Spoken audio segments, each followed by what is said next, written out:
오늘 주목해봐야 될 이슈를 살펴보는 시간입니다. 더 이슈, 오늘의 이슈부터 확인해 보겠습니다. 세이처 옵션 만기 연말 차익거래 청산 나올까? 지난 옵션 만기 이후에 2조 원 이상 프로그램은 순매수를 했습니다. 매수가 들어온 건데요. 특히 1월에는 계절성을 고려했을 때 이 차익 관련된 프로그램 매물이 많이 나올 것으로 보입니다. 부정적인 만기 효과가 예상이 되는 건데요. 실질적으로 2001년 이후에 1월 만기일 중에서 4번을 제외하고 프로그램 매물이 출회가 됐습니다. 관건은 베이시스입니다. 외국인 선물 수급의 향배에 추세가 이제 판가름이 될 것으로 보여지는데요. 오늘 옵션 만기일 과연 어떻게 전망해 볼 수 있을지 또 어떻게 전략을 세워봐야 될지 함께 알아보도록 하겠습니다. 먼저 NH투자증권 최창규 연구원 만나보죠. 연구원님 안녕하세요. 예, 안녕하십니까. 네, 올해 첫 옵션 만기입니다. 사실 1월에 옵션 만기는 배당량 매물이 많이 나오기 때문에 매도 쪽을 많이 좀 전망을 하는데 올해는 좀 어떻게 수급 전망을 해볼 수 있을까요? 예, 정확하게 지적하신 바와 같이 연말 배당을 노리고 들어온 프로그램 매수 규모와 1월 만기 때 청산해야 될 매도 규모는 일치한다라고 보시면 될 것 같습니다. 그래서 연말에 들어온 프로그램 매수의 규모, 즉 연말 배당의 크기 이런 것들이 중요한데요. 2018년은 역대 최고의 연간 배당 수익률을 기록했습니다. 역대 최대라는 표현을 쓰는 이유는 보통 배당이 연말 12월에만 집중됐었지만 2018년에는 3월, 6월, 9월, 12월 4개 분기에서 고르게 배당이 유입이 됐었고요. 그리고 12월에는 때마침 일어난 지수 조정으로 인해서 배당 수익률이 올라갔습니다. 이러한 조건들은 배당을 노리고 프로그램 매수를 집행하는 투자자 입장에서는 상당히 좋은 기회가 됐었고요. 대략 한 2조 원 이상의 프로그램 매수가 연말 배당을 노리고 들어왔다라고 보고 있습니다. 연초부터 청산이 이루어지면서 우리 코스피 지수는 2000포인트를 하회하는 약세도 보이기도 했었는데요. 결국은 최근의 수급 상황이 이런 연말 배당량 프로그램 매매와 연동된다라고 보실 수 있는 부분입니다. 현재까지는 금융투자 중심으로 대략 한 4천억에서 5천억, 그리고 연기금 중심으로 1천억에서 2천억, 그 정도의 연말 배당량 프로그램 매수 잔고가 남아있는 것으로 파악하고 있기 때문에 어느 정도 부정적인 만기 효과에 대해서는 대비할 필요가 있다고 생각합니다. 네, 부정적인 만기 효과는 불가피하다라는 그 이야기네요. 자, 그러면 오늘 옵션 만기일에 좀 관전 포인트로 어떤 점들을 더 눈여겨봐야 될까요? 예, 뭐니 뭐니 해도 금융투자의 움직임이 제일 중요합니다. 지금 현재 시간 기준으로 금융투자는 코스피 시장에서 1,000억 원 정도의 순매도를 기록을 하고 있습니다. 앞서 제가 간략하게 어느 정도 잔고가 남아있는지를 말씀을 드렸는데요. 결국은 금융투자의 현물 매도가 장 마감까지 규모를 확대할지 아니면 이 정도에서 멈출지 이게 첫 번째 관전 포인트고요. 그리고 제가 연기금 투자자를 보라고 말씀을 드렸는데요. 우리나라에서 차익 거래를 하는 투자자는 크게 보면 우정사업본부와 그리고 금융투자 쪽으로 구분을 할 수가 있습니다. 우정사업본부는 차익 거래에 대해서 비과세 혜택을 받고 있기 때문에 증권거래세 면제 혜택을 받고 있기 때문에 그런 건데요. 예, 그 국가지자체라는 투자 코드를 썼던 우정사업본부가 더 이상 국가지자체라는 투자 코드를 쓰지 않고 연기금 등으로 합쳐졌습니다. 그래서 연기금 등의 투자 플레이를 보라라고 말씀을 드린 거고요. 금융투자와 비슷하게 연기금 등은 460억 정도의 코스피 현물 매도를 기록을 하고 있습니다. 이 부분 역시도 더 늘어날 가능성이 있기 때문에 이 두 가지 팩터에 주목해서 보실 필요가 있다라고 생각합니다. 네, 딱 이 주체의 매도가 기관의 매도를 구성을 하고 있습니다. 금융투자가 지금 1,118억 원의 매도, 연기금이 465억 원의 매도인데 이게 마감 때 더 확대가 되는지 여부가 좀 중요하다라고 말씀해 주셨는데요. 만기 상황은 사실 예측하기가 쉽지가 않습니다. 자, 오늘 좀 어떻게 그러면 전망을 하시는 건지 또 만기 이후의 전략은 또 어떻게 세워봐야 될까요? 네, 만기일이라고 해서 뭐 방금 말씀드린 프로그램 매매 효과만 있는 건 아닙니다. 외부적인 변수들도 만기일 외적인 변수로 작용을 할 수밖에 없는데요.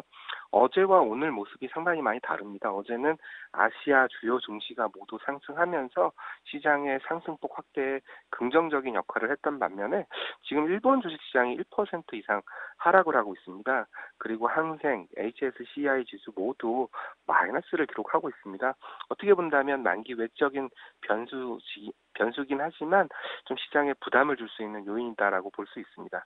그렇다면 만기 이후에는 어떻게 봐야 되는지 물어보시는 그 투자자분들도 많이 계셨는데요.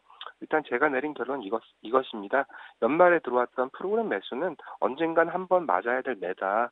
이 물량들이 청산되고 난다면 오히려 프로그램 수급 쪽에서는 시장의 발목을 잡을 만한 이벤트는 없다라고 말씀을 드렸고, 그리고 어제 외국인들의 선물 매수가 미결제 약정의 증가를 동반한 신규 매수 성격으로 진행이 됐었기 때문에 만기 이후의 상황들은 뭐 그렇게 나쁘진 않을 것 같다라는 생각을 하고 있습니다. 특히나 우리 시장의 발목을 잡았던 패시브 수급이 뭐 중국 A주의 뭐 추가 편입이라든지 이런 것들이 5월 말입니다. 그래서 지금은 1월이기 때문에 오늘이 지난다면 뭐 그렇게 우리 발목을 잡을 만한 이벤트들도 없어서 좀 긍정적으로 봐도 되지 않을까 생각하고 있습니다.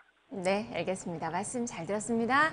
예, 감사합니다. 네, 오늘은 사실은 좀 매도 우위가 좀 불가피한 상황이다라는 NH투자증권의 좀 판단이네요.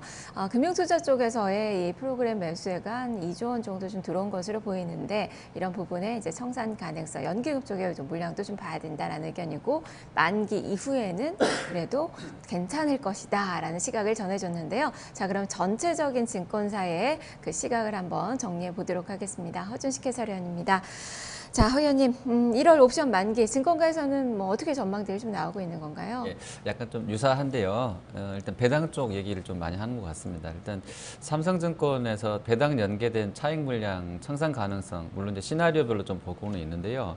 연말에는 항상 이제 차익 거래 관련해서 배당 쪽 그 수급이 유입이 되고 연초에는 그 물량들이 청산이 되는 경향들이 있는데요.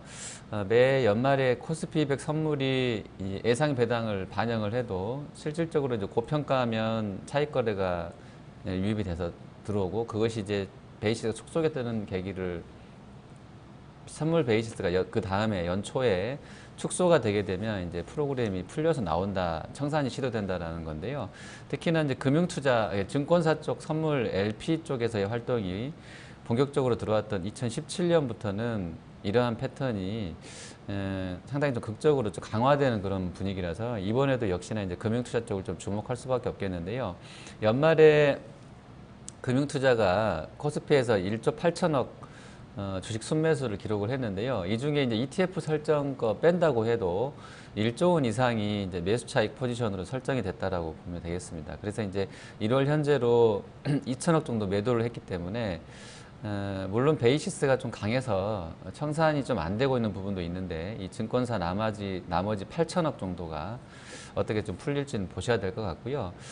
시나리오를 이제 좀 뭐 만기일 시장 상황에 따라서 두 가지 정도로 좀 제시를 해놓고 있는데요. 첫째는 코스피 200 선물의 고평가와 미니 선물 금융투자 쪽 관련된 그 차익 매수 유입 또 장마감 청산 이런 부분인데 작년 연말에 설정이 됐던 이 차익 포지션 중 일부가 1월물 합성 선물하고 연계된 컨버전 조건이 확보될 경우에 장마감 청산이 시도될 것이라고 봐서 좀 복잡한데요. 어쨌든 선물이 고평가 나와 있고 그리고 미니 선물 쪽에서 LP 역할을 했던 이 차익 매수 유입과 장마감 청산 이 부분이 영향을 줄 거라는 거고요. 그리고 두 번째 시나리오는 시장 베이시스가 축소가 될 경우에 기존의 차익 잔고 청산이 장중에라도 진행될 거라는 겁니다. 그래서 베이시스가 지금 어떻게 움직이는지가 보셔야 될 것 같고요. 또 이 경우에는 베이시스가 축소되면 장 마감 시점에서 1월물 합성 선물하고 연계되어 있는 리버설 조건이 확보되면 역으로 이제 장 마감 시에는 프로그램 매수도 들어올 수 있다는 시가 있습니다. 그래서 좀 복잡한데요. 시장 상황에 따라서 일단 뭐 장 막판까지는 계속 좀 프로그램 매물이 시장 베이시스랑 콜과 풋에서의 한쪽이 이제 뭐 고평가되거나 저평가되게 되면 합성 선물 만들어져서 풀리기도 하고 더 들어오기도 할 것이기 때문에 그 관련해서 차익 거래 들어오는 데는 유동적으로 보자는 얘기 하고 있고요. 그리고 KB증권에서는 차익 프로그램 매도 가능성에 유의하자고 하는데요.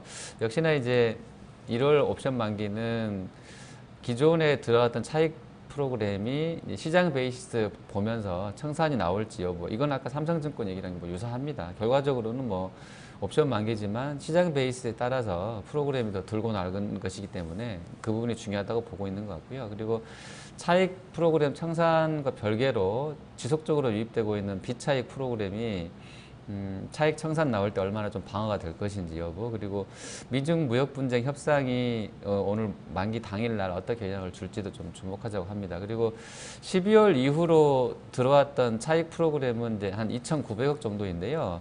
이 상당 부분이 이번 옵션 만기 청산될 것으로 보는데, 그 청산되는 물량이 비차익 쪽에서 들어오는 큰 물량들에서 다 받아져 버리면 결과적으로는 프로그램 매도가 나와도 다 상쇄될 것이기 때문에요. 뭐 직수 하락이 뭐 극단적으로 나타날 거다라고 보긴 좀 어렵다라는 건데, 역시나 좀 변수가 좀 많아서요. 이 두 회사의 그 견해를 합쳐 보면 결과적으로는 시장 베이시스에 따라서 그 기존에 들어왔던 물량 말고도 프로그램은 언제든 들어올 수 있는 것이기 때문에 주의를 해야 된다는 거고요. 그리고 매도가 나오더라도 비차익 쪽에서 최근에 매수가 많이 들어오고 있기 때문에 그게 상쇄가 돼버리면 지수에 영향은 좀 크지 않을 거다, 이런 쪽으로 정리해 볼 수 있겠습니다. 네, 대체적으로 좀 비슷한 의견 속에서 일단 매도 우위를 좀 예측을 하고 있는데, 자, 그럼 만기 관련해서 지금 포지션 상황은 좀 어떤 건가요? 예, 지금 그림을 3장 준비했는데요. 일단 옵션 만기이기 때문에 다 그거랑 합쳐서 최근 얼물 먼저 외국인 포지션입니다. 지금 현재 기초자산인 코스피 200이 265포인트거든요. 근데 보시면 외국인은 그 아래 그림 보시면 적어도 250과 275를 벗어나야 수익이 나게 지금 만들어 놨어요. 그래서 글쎄요, 지금 265인데 위쪽으로는 뭐 10포인트가 올라야 되니까 코스피로는 80포인트, 그리고 아래쪽으로도 20포인트면 160포인트, 이 구간이기 때문에요. 이렇게 많이 80과 160이 흔들릴 것 같지는 않아서요. 뭐 외국인은 그냥 좀 플랫 정도로만 보고 있는 것 같고요. 그리고 기관 쪽은 지금 기초자산이 265가 지금 중심인데요. 기관 지금 나와 있는 것은 이렇게 좀 바가지 없는 것처럼 나와 있는데, 지금 기관 쪽에서는 현재 구간에서 이쪽으로는 코스피로 환산해 보면 한 7, 80포인트, 그리고 아래쪽으로는 역시나 한 7, 80포인트 정도 움직이지 않으면 그냥 조금 소소하게 돈을 챙겨갈 수 있는 포지션을 구축해 놓은 것 같고요. 그리고 마지막 개인인데요. 개인은 현재 구간에서 개인은 위아래로 지금 265 기준으로 보면 아래로는 10포인트, 위로는 한 5포인트 이상이니까 위쪽으로는 한 40포인트, 아래로는 한 80포인트 정도가 움직여줘야 큰 수익이 날 것으로 지금 보여지는데, 글쎄요, 오늘 하루 만에 지금 이제 오전 11시 구간 다 와가는데, 위아래로 뭐 개인 기준으로는 뭐 40에서 80포인트, 그 다음에 외국인과 기관 기준으로는 뭐 한 위쪽으로 80, 아래쪽으로 160포인트인데 그럴 개연성이 높지는 않아 보이고요. 그리고 그래서 이제 크게 변화는 없을 것 같습니다. 현재 포지션만 보면. 그리고 외국인 선물 포지션은 1월 달에 좀 주목을 하자고 하는데, 장중에 어제도 상당히 좀 뭐 많이 샀다가 종가에 조금 뭐 정리돼서 끝나긴 했습니다만, 그래도 15,000계약 정도가 움직였었기 때문에 오늘도 대규모 선물 매수 이후에 어떻게 좀 나오는지 외국인 포지션 끝까지 좀 보자고 하고요. 종가 부근에 청산 나왔기 때문에 단기 성향이 좀 강하다는 것이 확인됐기 때문에 어제도, 오늘도 일단 그러한 부분들이 그 목표가 달성이 되면 글쎄요, 만기 당일날 종가에 좀 빠르게 선물 매도가 좀 늘면서 베이시스도 악화될 수 있기 때문에 이 부분은 끝까지 좀 선물 포지션 외국인 쪽은 좀 주목해서 보셔야 될 것 같습니다. 네, 무엇보다 외국인의 선물 수급이 또 향배를 또 가를 수 있다는 점 또 살펴봐야 될 것 같고요. 그리고 중요한 건 또 외적 변수죠. 뭐 앞서서 최창규 연구원도 또 강조를 해주셨는데, 외적 변수의 영향력을 좀 어떻게 볼 수 있을까요? 예, 지금 현재로서는 IT랑 자동차 이쪽이 가장 좀 큰데요. 금융도 일단 뭐 금리 인상이 좀 주춤하다고 하니까 금융도 좀 움직임이 좀 그렇고요. 이 세 개 가장 큰 섹터인데, 먼저 반도체는 지금 하이닉스 계속 좋은 흐름인데요. 업황 바닥론이 다시 또 이야기가 되고 있는 것 같아요. 그래서 이제 더 이상 밀리지 않는다 그러면 뭐 매수다 이렇게 나와 있는데, 뭐 그 전략대로 지금 IT는 움직이고 있는 것 같습니다. 지금 삼성전자랑 하이닉스가 크게 뭐 밀리지 않아서 지수에, 특히 코스피 200 지수에 영향을 많이 주고 있는 것 같고요. 그리고 자동차는 좀 부진한데요, 오늘. 중국 자동차 12월 판매가 거의 뭐 20%가량 급감이 나와 있어서 이쪽 재료가 오늘 자동차 전체적인 섹터에는 좀 부진하게 영향을 좀 주고 있어서 이쪽에 좀 상충돼서 지수는 현재로서는 그냥 뭐 보합 정도 움직임이 나오고요. 그 다음에 국제유가 급등락 관련된 부분은 일부 섹터에는 영향을 좀 좋게 주고 있는데 또 일부 운송주에는 좀 부진한 영향을 주고 있어서 약간 상세는 됩니다만 그래도 어쨌든 어제 올랐던 부분이 시황에는 좀 긍정적이다라고 볼 수 있겠고요. 그리고 미국의 셧다운 관련된 일부 신용평가기관의 신용등급 강등 우려 이 부분은 우리가 2011년 8월입니다. 실제로 이제 신용등급 강등 나오면서 급락했던 게 그때 이후로는 한 번도 없었었는데 글쎄요, 뭐 이번에도 그럴 개연성이 높진 않다고는 하지만 어쨌든 그런 우려들이 있다라는 부분들이 있고요. 그리고 통상 이슈 전개 관련해서는 뭐 이렇다 하기 오늘 나온 재료들이 없어서 발표는 하겠다고 하는데 뭐 특별하게 뭐 놀랄만하게 뭐 어떤 전개가 된다라는 부분은 없고요. 기존에 중국 쪽에서 양보했던 그런 부분들 재확인되는 부분 정도라서 아직까지는 좀 그렇습니다. 그리고 이제 2019년도 이익 전망 변화치인데 이거는 이제 뭐 글로벌하게 미국도 그렇고 한국도 그렇고 여전히 통상이슈랑 맞물리게 되면서 이익 전망이 좀 떨어지고 있는 부분들이 있는데요. 이게 뭐 이제 오늘 사실 뭐 3월달, 6월달, 9월, 12월 같은 동시만기는 아니어서 뭐 영향이 좀 미미하다고는 하지만 어쨌든 이익 전망 변화가 이후에 있을 프로그램 영향력에서는 그걸 받아갈 수 있는 수급 조치가 있겠냐라는 측면에서 중요하기 때문에요. 이런 부분들도 영향이 좀 있을 것 같습니다. 네, 거기다가 뭐 최천교 연구원도 이야기했지만 지금 아시아 증시가 또 밀리고 있다는 점도 좀 부담스럽게 작용할 수 있고 보통은 이제 만기일 전날에 주가의 급변동이 좀 크게 나왔을 경우에는 반대의 그 움직임이 좀 만기일날 좀 나오는 경우가 좀 많았는데 오늘도 그런 측면에서 본다면 어제 좀 네네. 많이 급등이 나왔고 네네. 오늘 또 주가가 또 하락하는 그 모습이 좀 전개가 되고 있는 그 구간입니다. 그러면 오늘 장 좀 전략을 좀 어떻게 세워봐야 되는 건가요? 네, 일단 시총 상위주들은 프로그램 영향력에 좀 유의해 보셔야 될 것 같아요. 지금 전체로는 어저께 거의 지수가 2%가량 올랐기 때문에 오늘 좀 쉬어가는 분위기도 있는 것 같고요. 다만 이제 섹터별로는 아까 설명드린 대로 좀 다르게 시황들이 다 그런 업황 전개가 있는 것이기 때문에 그런데 일단 IT랑 금융 쪽이 프로그램 영향력이 좀 큰 섹터이기 때문에요. 종가까지는 계속 좀 보셔야 될 것 같고요. 그리고 자동차는 뭐 그래도 시총 사이즈로만 보면 프로그램이 많이 하는지는 모르겠습니다만 시총 사이즈로만 보면 코스피 200에 영향을 많이 줄 것이기 때문에요. 아까 설명드렸던 그런 재료들 좀 체크는 하셔야 될 것 같고요. 그리고 나머지는 사실 뭐 IT랑 금융 자동차 합치면 한 40~50% 될 것이기 때문에 나머지가 크게 뭐 오늘 만기일에 선물이 옵션 쪽에 시세에 영향을 준다고 볼 수는 없겠습니다. 그렇게 좀 보고 있고요. 그리고 테마성으로는 지금 문재인 대통령 오늘 뭐 신정 기자간담회 건 그리고 산업통상자원부 장관 이야기 들어보니까 월 중에 지금 수소경제 활성화 로드맵이 발표될 건데요. 이번 주 중으로 저는 알고 있는데 오늘 목요일이니까 오늘 아니면 내일 나와야 되는데 산업부에서 수소차 테마가 아마 그런 분위기들을 좀 반영하면서 지금 아주 가파르게 오늘 좀 시세 흐름이 나오는 것 같고요. 그리고 핑크퐁 테마주가 어제 오늘 이틀 동안 뭐 일부 종목은 60% 이상 아주 뭐 급등하는 시세를 보면 한 70%가 되겠네요. 이틀 동안 상 2번 쳤으니까. 그러면 핑크퐁 테마주들 단기적으로는 아주 가파른 시세 흐름이 지금 나오고 있는데요. 그런 쪽에 있어서는 뭐 테마성이긴 합니다만 단기 매매는 가능할 것 같고요.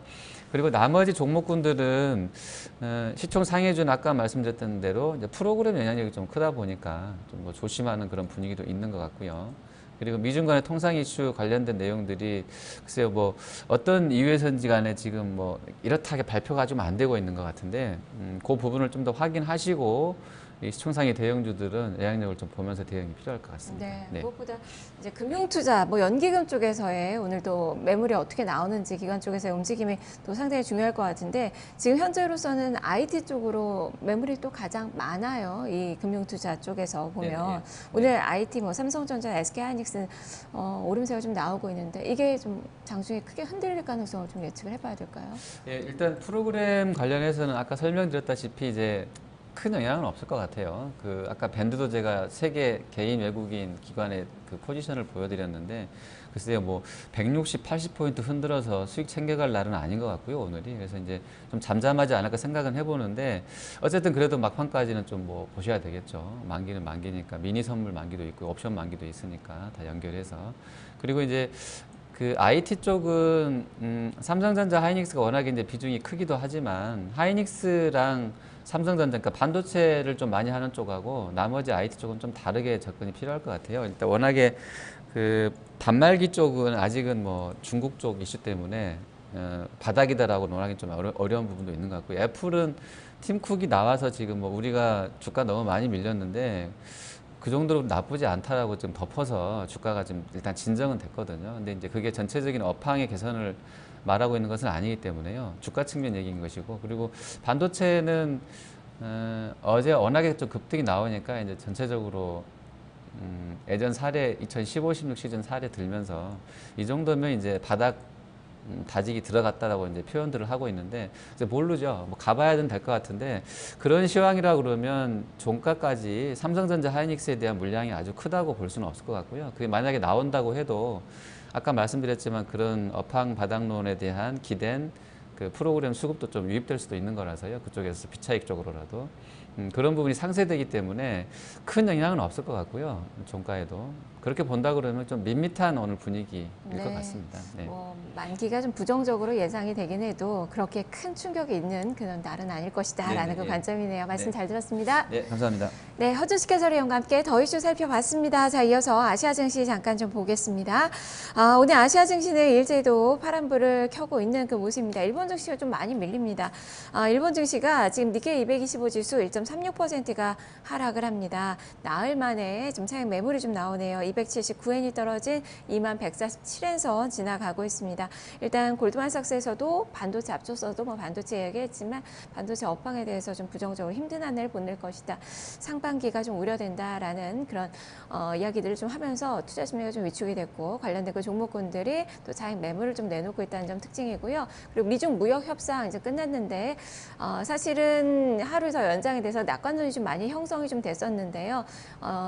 어느 정도의 좀 진전은 좀 있었던 것으로 보이지만 입장차는 여전한 것으로 나타나고 있습니다. 그런 관점에서 오늘 또 약간의 어제 또 기대감이 약간의 또 실망감으로 변하는 모습이 지수상으로 나오고 있는 그 구간입니다. 자, 이어서 중국 증시 보죠. 중국 증시는 오늘 마이너스권의 움직임 나옵니다. 낙폭은 크지가 않습니다. 0.19%의 하락, 4.9포인트가 떨어진 2539선 지나고 있는 그 구간입니다. 하루 만에 다시 약세권으로 전환된 그 움직임이 나타나고 있고요. 역시 뭐 무역 협상과 관련된 기대감과 경계감이 많이 또 어우러져서 시세를 만들고 있는 그 상황입니다. 자, 이렇게 마켓통 1부 마무리 짓겠습니다. 잠시 후에 2부로 이어가겠습니다.